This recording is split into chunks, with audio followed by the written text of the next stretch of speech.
From my grandfather Verus I learned good morals and the government of my temper. From the reputation and remembrance of my father, modesty and a manly character. From my mother, piety and beneficence and abstinence, not only from evil deeds, but even from evil thoughts. And further, simplicity in my way of living, far removed from the habits of the rich. From my great-grandfather not to have frequented public schools, and to have had good teachers at home, and to know that on such things a man should spend liberally. From my governor, to be neither of the green nor of the blue party at the games in the circus, nor a partisan either of the Parmularius or the Scutarius at the gladiators' fights. From him too I learned endurance of labor, and to want little, and to work with my own hands, and not to meddle with other people's affairs, and not to be ready to listen to slander. From Diognetus, not to busy myself about trifling things, and not to give credit to what was said by miracle workers and jugglers about incantations and the driving away of demons and such things, and not to breed quails for fighting, nor to give myself up passionately to such things, and to endure freedom of speech, and to have become intimate with philosophy, and to have been a hearer, first of Bacchius, then of Tandasis and Marcianus, and to have written dialogues in my youth, and to have desired a plank bed and skin, and whatever else of the kind belongs to the Grecian discipline. From Rusticus I received the impression that my character required improvement and discipline, and from him I learned not to be led astray to sophistic emulation, nor to writing on speculative matters, nor to delivering little hortatory orations, nor to showing myself off as a man who practices much discipline, or does benevolent acts in order to make a display, and to abstain from rhetoric and poetry and fine writing, and not to walk about in the house in my outdoor dress, nor to do other things of the kind, and to write my letters with simplicity, like the letter which Rusticus wrote from Sinuessa to my mother, and with respect to those who have offended me by words or done me wrong, to be easily disposed to be pacified and reconciled as soon as they have shown a readiness to be reconciled, and to read carefully, and not to be satisfied with a superficial understanding of a book,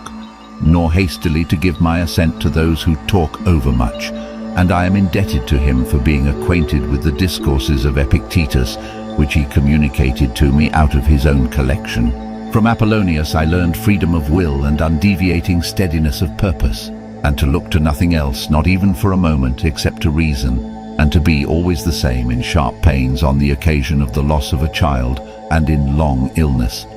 and to see clearly in a living example that the same man can be both most resolute and yielding, and not peevish in giving his instruction, and to have had before my eyes a man who clearly considered his experience and his skill in expounding philosophical principles as the smallest of his merits, and from him I learned how to receive from friends what are esteemed favors, without being either humbled by them or letting them pass unnoticed. From Sextus a benevolent disposition and the example of a family governed in a fatherly manner, and the idea of living conformably to nature, and gravity without affectation, and to look carefully after the interests of friends, and to tolerate ignorant persons and those who form opinions without consideration. He had the power of readily accommodating himself to all, so that intercourse with him was more agreeable than any flattery, and at the same time he was most highly venerated by those who associated with him, and he had the faculty both of discovering and ordering, in an intelligent and methodical way, the principles necessary for life. And he never showed anger or any other passion, but was entirely free from passion and also most affectionate, and he could express approbation without noisy display, and he possessed much knowledge without ostentation. From Alexander the grammarian to refrain from fault-finding, and not in a reproachful way to chide those who uttered any barbarous or solecistic or strange-sounding expression, but dexterously to introduce the very expression which ought to have been used, and in the way of answer or giving confirmation or joining in an inquiry about the thing itself, not about the word or by some other fit suggestion. From Fronto I learned to observe what envy and duplicity and hypocrisy are in a tyrant, and that generally those among us who are called patricians are rather deficient in paternal affection. From Alexander the Platonic, not frequently nor without necessity to say to anyone, or to write in a letter, that I have no leisure, nor continually to excuse the neglect of duties required by our relation to those with whom we live by alleging urgent occupations. From Catullus, not to be indifferent when a friend finds fault, even if he should find fault without reason, but to try to restore him to his usual disposition, and to be ready to speak well of teachers, as it is reported of Domitius and Athenodotus, and to love my children truly. From my brother Severus, to love my kin, and to love truth, and to love justice, and through him I learned to know Thracia, Helvidius, Cato, Dion, Brutus, and from him I received the idea of a polity in which there is the same law for all, a polity administered with regard to equal rights and equal freedom of speech, and the idea of a kingly government which respects most of all the freedom of the governed. I learned from him also consistency and undeviating steadiness in my regard for philosophy, and a disposition to do good and to give to others readily, and to cherish good hopes, and to believe that I am loved by my friends, and in him I observed no concealment of his opinions with respect to those whom he condemned, and that his friends had no need to conjecture what he wished or did not wish, but it was quite plain. From Maximus I learned self-government, and not to be led aside by anything, and cheerfulness in all circumstances as well as in illness, and a just admixture in the moral character of sweetness and dignity, and to do what was set before me without complaining. I observed that everybody believed that he thought as he spoke, and that in all that he did he never had any bad intention. And he never showed amazement and surprise, and was never in a hurry, and never put off doing a thing, nor was perplexed, nor dejected, nor did he ever laugh to disguise his vexation, nor, on the other hand, was he ever passionate or suspicious. He was accustomed to do acts of beneficence, and was ready to forgive, and was free from all falsehood.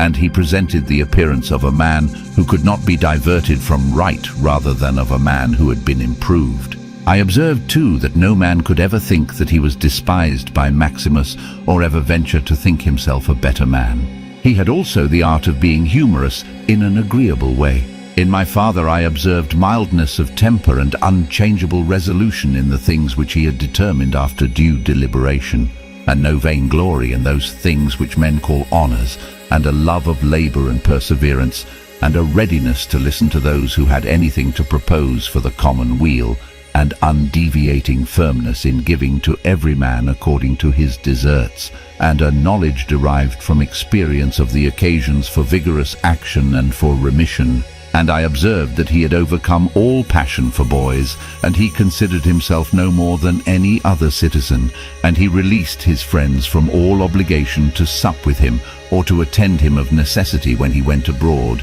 and those who had failed to accompany him by reason of any urgent circumstances always found him the same. I observed too his habit of careful inquiry in all matters of deliberation, and his persistency, and that he never stopped his investigation through being satisfied with appearances which first present themselves, and that his disposition was to keep his friends, and not to be soon tired of them, nor yet to be extravagant in his affection, and to be satisfied on all occasions and cheerful, and to foresee things a long way off, and to provide for the smallest without display, and to check immediately popular applause and all flattery, and to be ever watchful over the things which were necessary for the administration of the empire, and to be a good manager of the expenditure, and patiently to endure the blame which he got for such conduct. And he was neither superstitious with respect to the gods, nor did he court men by gifts, or by trying to please them, or by flattering the populace, but he showed sobriety in all things and firmness, and never any mean thoughts or action, nor love of novelty. And the things which conduce in any way to the commodity of life, and of which fortune gives an abundant supply, he used without arrogance and without excusing himself, so that when he had them, he enjoyed them without affectation, and when he had them not, he did not want them. No one could ever say of him that he was either a sophist or a homebred flippant slave or a pedant, but everyone acknowledged him to be a man ripe, perfect, above flattery, able to manage his own and other men's affairs. Besides this, he honored those who were true philosophers, and he did not reproach those who pretended to be philosophers, nor yet was he easily led by them. He was also easy in conversation, and he made himself agreeable without any offensive affectation. He took a reasonable care of his body's health, not as one who was greatly attached to life, nor out of regard to personal appearance, nor yet in a careless way, but so that through his own attention he very seldom stood in need of the physician's art or of medicine or external applications. He was most ready to give way without envy to those who possessed any particular faculty, such as that of eloquence or knowledge of the law or of morals or of anything else, and he gave them his help, that each might enjoy reputation according to his deserts. And he always acted conformably to the institutions of his country, without showing any affectation of doing so. Further, he was not fond of change nor unsteady, but he loved to stay in the same places, and to employ himself about the same things. And after his paroxysms of headache he came immediately fresh and vigorous to his usual occupations. His secrets were not but very few and very rare, and these only about public matters. And he showed prudence and economy in the exhibition of the public spectacles and the construction of public buildings, his donations to the people, and in such things, for he was a man who looked to what ought to be done, not to the reputation which is got by a man's acts. He did not take the bath at unseasonable hours. He was not fond of building houses, nor curious about what he ate, nor about the texture and color of his clothes, nor about the beauty of his slaves. His dress came from Laurium, his villa on the coast, and from Lanuvium generally. We know how he behaved to the toll collector at Tusculum, who asked his pardon, and such was all his behavior. There was in him nothing harsh, nor implacable, nor violent, nor, as one may say, anything carried to the sweating point.